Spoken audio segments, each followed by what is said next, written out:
Hello, I am Aidan, and you are the listener, and this is Switching to the Future, a lame short podcast where I talk about Nintendo news, mainly in regards to Switch 2, the occasional rumour here and there, the occasional thought on this, that, this. This week, Nintendo Switch Online's expansion pack, and we're in pink for today only.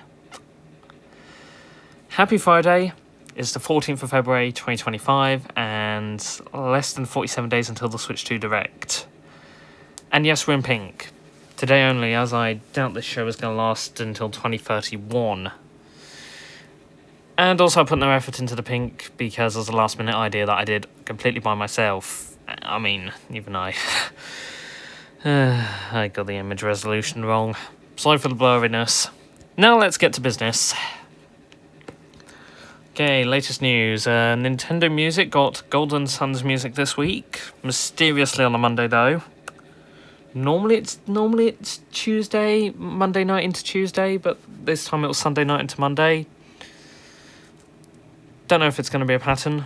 Hopefully it is, because beginning of the week just feels nice. And the Nintendo Switch Online Classic Catalog's got Wario Land 4 for the Game Boy Advance.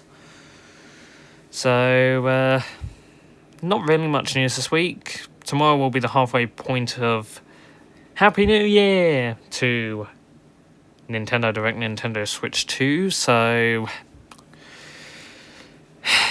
if the year can be a breeze so far, hopefully it can be a breeze to then. No, I can't be certain. Anyways, Switch 2s are apparently for sale right now on the Chinese black market. 40,000 United States dollars a unit. Bit expensive. I mean, maybe if everybody watched this video pitched all the material wealth we had together, we could buy one. But then we'd argue. We'd argue on who has it. Ugh. And finally, there's a rumour going around that there won't be pre-orders for the Switch 2. If that happened, the only winners would be scalpers, as it would profit them to just skip work. Whereas legitimate people would be in work, there'd be people in schools, they wouldn't be able to just leave and get a Switch 2 without punishment. But a scalper, they'd be able to walk out, even if they get fired, they'll still get paid 10 times as much as they would working for the rest of the day, so yeah, that ain't happening. I don't get why people believe it. And now, for topic of the week 9. Nintendo Switch Online Part 7. Expansion Pack. The final part. This one is going to be decently long. Because this is about all the bonus content. So, if you pay for the Nintendo Switch Online Expansion Pack. So, let's get started with boring to least boring. Sega Mega Drive games. Now you might be saying, why is it so boring? Well, I mean, if you have Nintendo Switch Online plus expansion pack, you'd know why. And yes, I've booted up my Switch. I'll just mute that. Just want to quickly check the latest version of the game library.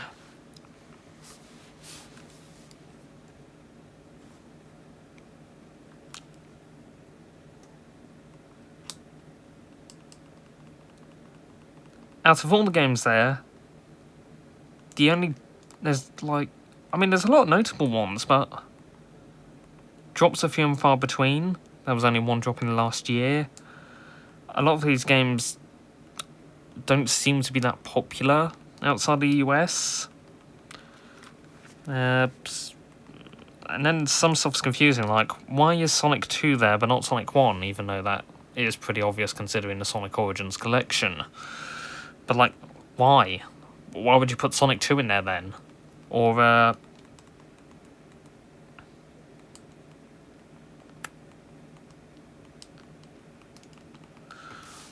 on earth was there, like, semi-consistent drops, at least 3 drops a year? And then last year there was only one, which had, 3 games.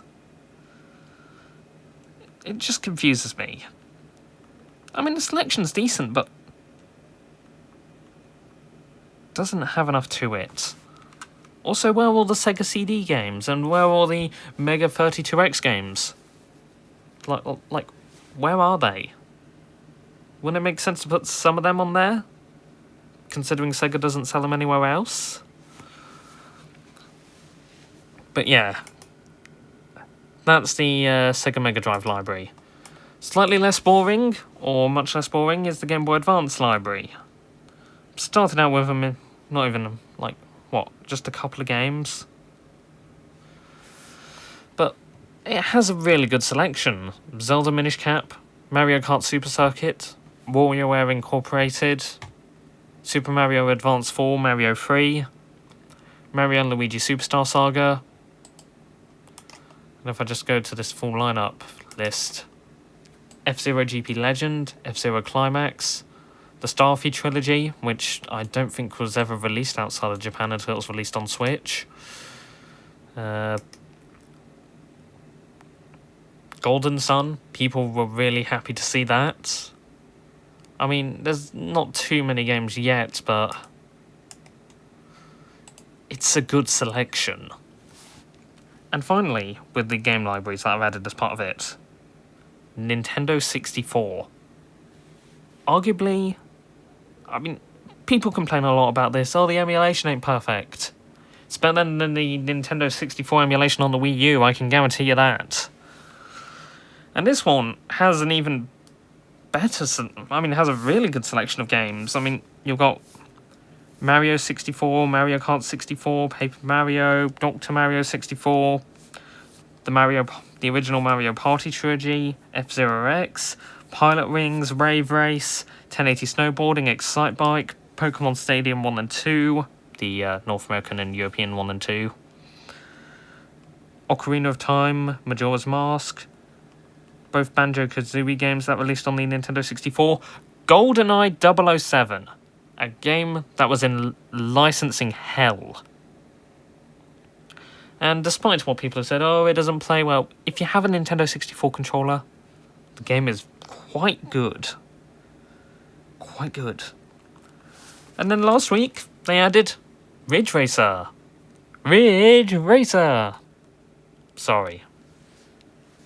But it's just a good selection of good, classic, quality games. It makes the Nintendo Switch Online expansion pack worth it, in my opinion. And that's only half of it. I've mentioned the free game libraries. But it also comes with access to free DLC packs. Only free. And you require your region's version of the game in order to use said DLC. But these are three really good DLC packs, starting with the worst one, Animal Crossing New Horizons Happy Home Paradise. Simply put, a house decoration sim. That's essentially what it is, but it unlocks a bunch of high demand customization stuff that you can use in the main game, so yeah. Okay, now I don't know which one I'd rank first or second, because both of these are just really good, the other two. I suppose I'll... but then again... Okay, Splatoon 2 NSO Expansion. The DLC single-player expansion to Splatoon 2. 80 single-player levels are all of better quality than the base campaign. Bunch of bonus items, quite a lot of lore. Quite dark for a Nintendo game. In my opinion, the greatest DLC pack of all time. But it isn't the main attraction to get Nintendo Switch Online Plus expansion pack because they only added it to the service after Splatoon 3 got its release date. The best DLC part though? Mario Kart 8 Deluxe Booster Course Pass. 48 tracks, I believe about 8 characters, a bunch of outfits for me characters,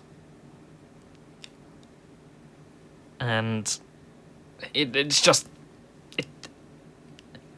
3 years ago, when they announced that they were releasing more tracks for Mario Kart 8, I was absolutely blown away.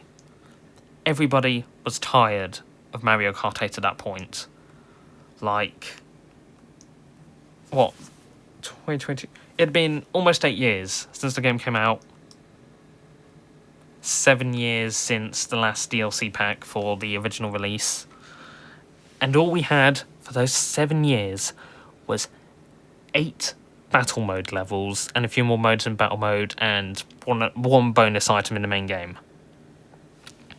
But then they added a bunch of tracks people liked.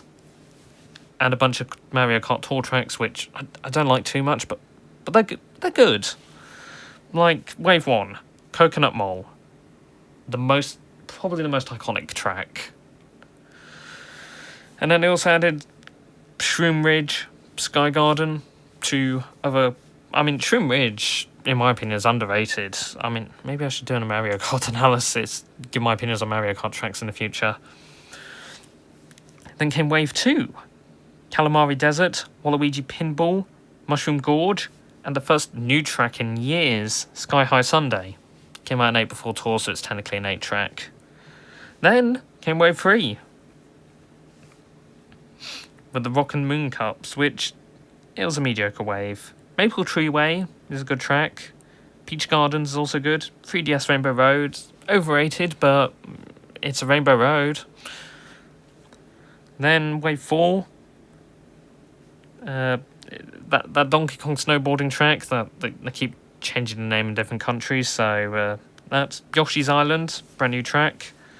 Waluigi Stadium, DS Mario Circuit, all pretty good tracks in my opinion. Wave 5, Moonview Highway, Daisy Cruiser, Squeaky Clean Sprint, Sunset Wilds, which people claim to really like, but nobody ever really spoke about it after they added it to 8. Cooper Cape. And then Wave 6, DK Mountain, Daisy Circuit,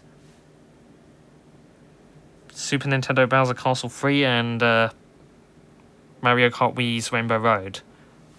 Just a good selection of tracks, and I didn't even mention all of them. I didn't even mention most of the Mario Kart Tour tracks. It's just a good selection. It does concern me for Mario Kart 9, but I'm going to think in the present. If you're getting the Switch Online expansion pack, you're probably getting it from the Nintendo 64 and the Mario Kart 8 Deluxe Booster Course Pass. In my opinion, one of the best deals in gaming, considering it comes with the rest of the Nintendo Switch Online on top of it. And that's the end of the series. That's all my thoughts on Nintendo Switch Online. Thank you for listening to my rambling over the last, few months. And, that's the end of today's episode. Thank you for watching. Have a good rest of your day. Have a good weekend. And goodbye.